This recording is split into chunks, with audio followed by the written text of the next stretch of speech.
Mesdames et messieurs, bonjour et bienvenue sur l'actualité de la 5 TV et c'est parti pour la revue de presse.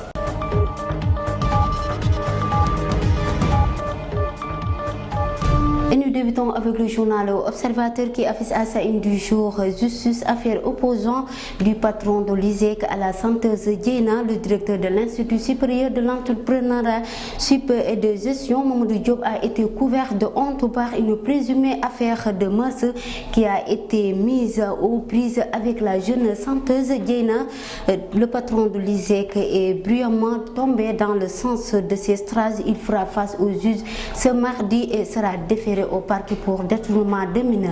Toujours dans le journal Observateur sur l'enquête atroce meurtrière Medina Fall à Thiès où Assane Gueye a tué sauvagement sa petite amie Mariam Diagne. Le présumé tueur dit Assane Gueye a été auditionné par les enquêteurs hier pour la première fois devant les faits.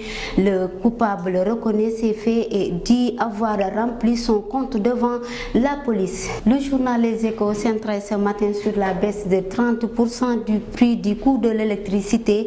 L'État du Sénégal est obligé de baisser le prix du carburant et de l'électricité, un crash pétrolier sans précédent depuis la première guerre de Golfe en 1991. Selon Meissa Babou, économiste, il souligne que l'État du Sénégal n'a plus besoin d'excuses pour ne pas procéder à une baisse du prix de l'électricité et de l'essence. Toujours dans le journal Les Échos, une réunion cruciale des membres du dialogue politique. Aujourd'hui, organisation des élections et la gestion des médias publics au menu. La société civile propose au ministère chargé des élections et de la modernisation du système partisan, et pour l'opposition, il propose une haute autorité indépendante et pour organiser et gérer les élections. Les handicapés ne manquent pas à réclamer 2 places sur les 10 premières listes des élections locales et législatives.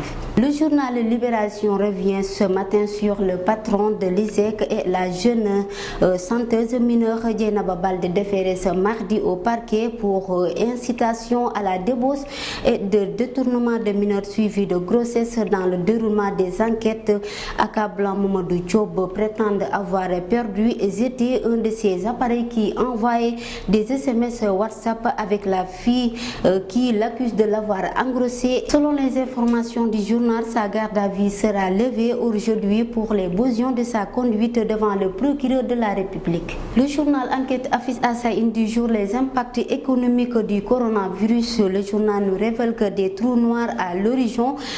D'ici peu de temps, certains produits vont connaître une hausse dans 2 à 3 mois, plus précisément à Petersen et au Centenaire de Dakar qui constituent les 2 grands endroits des produits importés de la Chine. L'agenda culturel reste d'être chamboulé, les bourses en chute libre. Selon l'économiste Souleymane Ndaw, le financement de la Chine peut être baissé à travers cette épidémie. Le journal Vox Populi s'intéresse ce matin sur la guerre de l'APR des Parcelles Assainies. Amadouba brise le silence, accusé de tous les péchés de l'Israël au niveau de la section de l'Alliance pour la République des Parcelles Assainies. Le ministère des Affaires étrangères des Sénégalais de l'extérieur a brisé le silence hier sur cette question et affirmé que le champ de politique, nous avons quelques problèmes internes que nous allons régler ensemble. Et c'était tout pour la revue de presse. Chers téléspectateurs, de ce mardi à la présentation, Aminata Korka Sek était à la machine. Merci de l'avoir suivi et bonne fin de journée à tous.